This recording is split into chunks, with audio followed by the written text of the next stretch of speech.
Compléments alimentaires. Alors, on va vous montrer que les compléments alimentaires, c'est quelque chose de très intéressant, parce que ça permet souvent de refaire une santé. Et tout d'abord, pourquoi les compléments alimentaires? Pourquoi? Est-ce qu'une nourriture équilibrée, apportant tout ce qui est nécessaire à la vie, et bio, ne devrait pas suffire? Dans le passé, peut-être qu'une nourriture bien équilibrée, naturelle, suffisait absolument à couvrir tous nos besoins en vitamines, en minéraux, en oligo-éléments, en protéines, en lipides, en sucres divers, etc. On pouvait donc tout trouver ce qui était nécessaire à notre santé avec une alimentation tout simplement variée et équilibrée. Bien entendu, c'est tout à fait exact. Mais malheureusement, les conditions humaines ont changé. L'homme actuel dort à peu près 2 heures de moins qu'il y a 60 ans. L'homme, la femme, bien sûr, l'être humain, quand je dis, bien sûr, donc, autant préciser, on ne sait jamais. Alors voilà. Donc, nous dormons moins.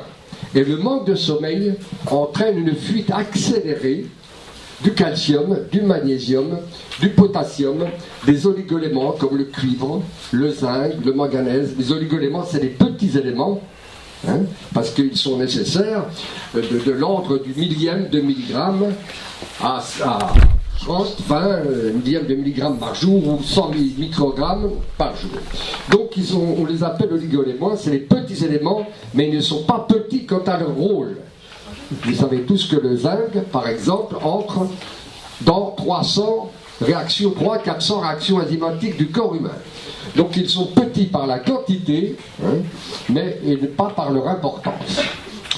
Et le manque de sommeil actuel entraîne cette fuite accélérée des oligo-éléments. De même, la course contre la montre que nous menons, parce que nous n'avons pas le même mode de vie que nos ancêtres, qui eux avaient une fatigue saine, musculaire, physique, qui était parfaitement compensée par un excellent sommeil.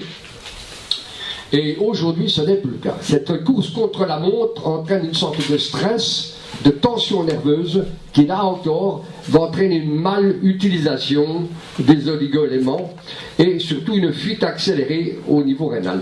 Donc il y a déjà une fuite accélérée des oligo-éléments au niveau rénal, d'une part par leur stress et le manque de sommeil, mais aussi par cette terrible nuisance insidieuse dont nous n'avons pas conscience, parce qu'elle n'a pas de couleur, elle n'a pas d'odeur, elle ne fait pas de bruit, c'est les champs électromagnétiques. Les champs électromagnétiques des Wi-Fi, des ordinateurs, on est bien obligé de conserver puisque maintenant on ne peut plus vivre sans ça, des Wi-Fi, les ordinateurs, les téléphones sans fil, et le portable surtout. Le téléphone sans fil de la maison, le portable, sont des champs électromagnétiques qui ont augmenté pour l'être humain de plus de 1 milliard en moins de 50 ans. C'est-à-dire qu'en 1960, vos parents, vos grands-parents, s'ils étaient de ce monde, recevaient 1 milliard de moins d'ondes. 1 milliard de moins.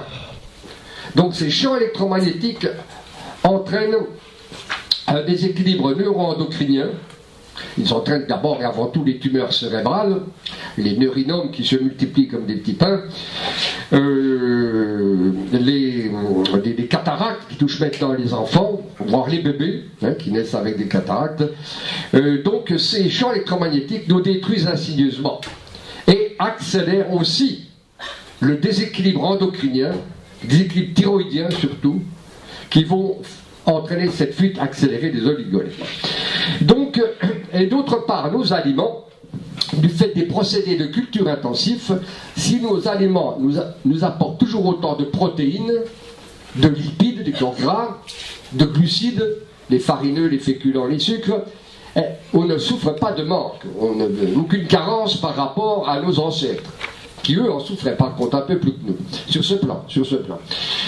Donc, l'alimentation aujourd'hui, à partir d'une agriculture qui n'est plus biologique, nous avons des aliments qui contiennent grosso modo 20 à 30% de moins d'oligo-éléments que dans le passé. Donc, il y a moins d'apports et plus de sorties. Conclusion, on fait des carences. Des aliments moins chargés, et des conditions de vie qui accélèrent la fuite des minéraux des oligo-éléments. D'où l'importance de complémenter l'alimentation par certains aliments naturels qu'on a concentrés et qui peuvent compenser ces fuites accélérées d'oligo-éléments, de minéraux et de vitamines. Surtout les vitamines dites hydrosolubles.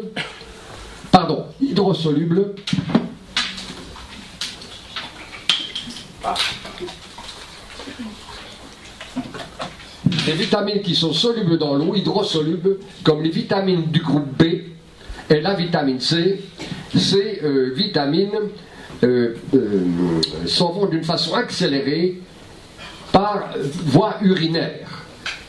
Et déjà notre alimentation est ultra raffinée. Donc le pain ne contient presque plus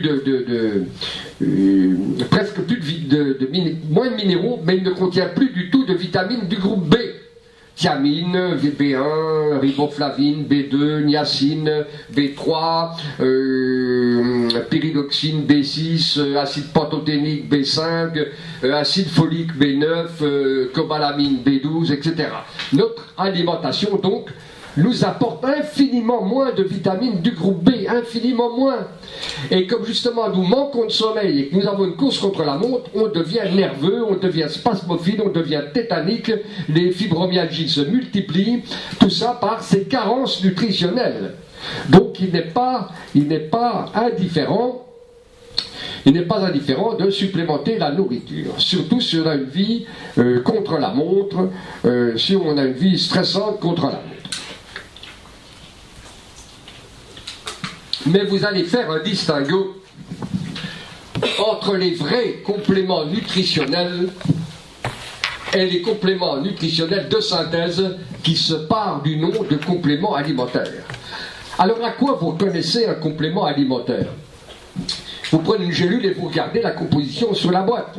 Par exemple, poudre de germe de blé, poudre de foie déshydraté, poudre d'huître, poudre de moule, avoine germée, blé germé, levure. Tout ça, c'est des produits qui existent dans la nature. C'est pas de la synthèse, c'est purement naturel. C'est purement naturel. Ça, ce sont les compléments naturels vrais. Par exemple, vous prenez un produit comme Vectoméga, des laboratoires Le Stoum, c'est des phospholipides, c'est des oméga 3 sous forme de phospholipides extraits de la tête de saumon sauvage. Parce qu'il peut y avoir aussi des différences. Par exemple, les oméga 3, vous savez tous que les oméga 3, c'est des acides gras qui sont nécessaires à l'équilibre nerveux, particulièrement. Or, ces oméga 3 peuvent se présenter sous forme d'éthylester, ce qu'on trouve dans le commerce ou par commande en général, par bon de commande, ce que pratiquent beaucoup de naturopathes, beaucoup de médecins. Ce sont des éthylesters, pas excessivement bons pour la santé. C'est présent sous forme de triglycérides, par exemple des huiles de saumon sauvage ou des huiles de poisson des mers froides. C'est sous forme de triglycérides, c'est déjà très bon, c'est même très très bon. Par exemple, Neuromer, qui est un top dans ce domaine. Et puis vous le présentez aussi sous forme de phospholipides cérébraux. Alors là, c'est le top parmi les tops. Donc vous voyez, on peut parler d'EPA, mais ils peuvent être sous 36 formes. D'EPA et de DHA, sous 36 formes. Il faut se méfier des compléments nutritionnels de synthèse. Pour quelles raisons ? Par exemple, vous voyez des naturopathes, des naturothérapeutes, des homéopathes, des médecins homéopathes, médecins allopathes, qui parfois donnent des comprimés, des gélules macrodosées, maxidosées, anormalement dosées. Vous voyez des gens qui prescrivent par exemple la vitamine B1, de la thiamine, ou de la riboflavine, la vitamine B2, dans un comprimé qui va apporter 220 mg de vitamine B1. Vous dites, oh ben les vitamines, c'est des vitamines, hein, ça peut faire que du bien, hein, les vitamines. Ça peut faire que du bien, mais pas du tout. Pas du tout. Quand le naturopathe vous a donné une vitamine, une gélule, apportant de la B1, de la thiamine, à raison d'une gélule de 220 mg, ça représente quoi, ça ? Dans 1 kilo de germe de blé, vous avez 22 mg de B1. 22. Donc pour obtenir 220 mg, il faut 10 kg de germes de blé. Votre cellule représente 10 kg de germes de blé. 10 kg de germes de blé, on les trouve dans à peu près 1000-1500 kg de pain complet. C'est ce que vos ancêtres ont géré en 15 ans. En 15 ans. Approximativement, bien sûr. Eh bien, vous prenez cela en une seconde. Quelle importance, c'est des vitamines. Ça n'a jamais fait de mal à personne, des vitamines. Hein? Or, tout ce qui est trop concentré détruit la vie. Toute concentration détruit la vie. Est impropre à entraîner dans les circuits métaboliques, dans les chaînes qui vont métaboliser la vitamine, l'oligoélément ou le minéraux. Or, tout cet excédent, le corps ne peut utiliser guère que 1 à 2 mg de B1 par jour, au maximum. Et bien, quand vous avez pris votre pilule, apportant par exemple vos 200-220 mg de B1, qu'est-ce que fait le corps? Puisque ces vitamines ne peuvent pas être stockées, les vitamines hydrosolubles, solubles dans l'eau, ben le corps va les rejeter. Pas par l'opération du Saint-Esprit, non, non, pas du tout. Il va les rejeter par les reins, par les voies urinaires. Vous avez des urines, selon la nature des vitamines, qui pourront être colorées beaucoup plus intensément en jaune. Certaines vitamines du groupe B colorent les urines en jaune. Vous allez avoir, le rein va rejeter donc plus de 200 mg, 219, 218 mg de vitamine B1. Mais pour les rejeter, le rein doit travailler beaucoup plus. Et si vous entraînez un surmenage rénal permanent, vous entraînez une usure accélérée des cellules du rein, qui va entraîner à son tour un renouvellement accéléré des cellules du rein. Or, tout renouvellement cellulaire accéléré débouche avec le temps sur le cancer. Quand le renouvellement sexuel est trop rapide, il se produit ce qu'on appelle des mutations de l'ADN.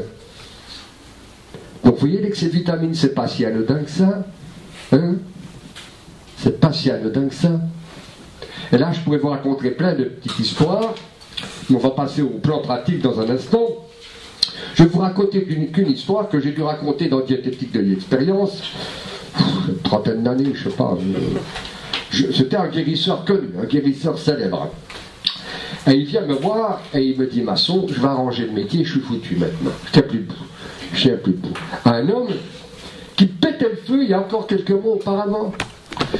J'analyse le mode de vie, il ne mangeait pas trop, il n'avait pas de carence, il ne grignotait pas entre les repas, il buvait un verre de vin, mais vu sa corpulence, c'était un bonhomme de 120 kilos, il pouvait prendre un verre de vin le midi le soir, s'il aimait ça. Bon, ça ne veut pas dire que ce soit bon, mais enfin bon, il n'y avait pas d'erreur majeure, il n'y avait pas d'erreur majeure, il ne grignotait pas sur des crudités à tous les repas, il prenait de l'huile de noix, en plus parce qu'il avait du médicament. Il m'avait entendu une conférence, bref, je ne trouve rien. Je ne trouve rien. Il avait vu de nombreux médecins, personne n'avait rien fait. Il avait vu aussi d'autres collègues guérisseurs. Et moi, je vous analyse son mode de vie, je ne comprends pas. Je ne comprends pas pourquoi il tient plus debout. Bon, ok. C'était l'époque où les hommes avaient des sacs à main, vous savez. Ils avaient des petits sacs. Bon, certains, ça leur donnait une allure un peu spéciale, mais enfin bon. Alors, ils avaient... Et alors, voilà, il me dit combien je vous dois, je ne sais pas ce que je demande. J'ai dit, pof, il sort. Il ouvre son sac à main, il tire son portefeuille, et en tirant, il fait tomber une boîte. Je lui dis, c'est quoi ça? Ah, il me dit, c'est mes vitamines, il ne peut pas me passer de mes vitamines. Je prends cette boîte, il y avait 20-30 mg de B1, 15-20 mg de B2, il devait y avoir 40-50 mg de niacine, la B3. Je dis, mais il y a longtemps que vous prenez ça. Donc j'ai commencé il y a à peu près 6 mois. C'est le conseil d'un nutritionniste, un de vos collègues que vous connaissez d'ailleurs. C'est vrai que c'était quelqu'un de connu sur la place de Paris. Et je lui dis, à peu près combien vous sentez fatigué? Il me dit, ben justement, c'est à peu près autour de 6 mois, 4-5 mois, que je suis plus pas bien. Je lui disais, et alors je lui dis, je lui avais donné un draineur du foie, des reins, je lui dis, laissez tomber tout ça, ne faites rien, et jetez-moi ça à la poubelle. 15 jours se passent, il me dit, maçon, je pète le feu, j'ai repris le sport, je suis en pleine forme. Pas besoin de sortir de Saint-Cyr pour comprendre. L'être humain doit avoir des vitamines, mais à dose physiologique. On peut se tuer avec un excès d'eau, avec un excès d'oxygène, avec un excès de sport. Tout est dans la dose, tout est dans la dose. Donc les macrodoses de vitamines à la mode dans le monde naturopathique sont dangereux. Que ce soit les Allemands, les Anglais, les Canadiens, les Américains, ils sont tous passés à côté de cette mesure que les macrodoses de vitamines détruisent la vie et sont cancérigènes. Surtout les vitamines hydrosolubles. Les vitamines liposolubles, à la limite, on peut très bien prendre une macrodose de vitamine A ou D, c'est stocké, c'est liposoluble, c'est stocké dans le foie. Mais même là, ça n'est pas bon de prendre des macrodoses. Il vaut mieux prendre des doses journalières, éventuellement de vitamines naturelles.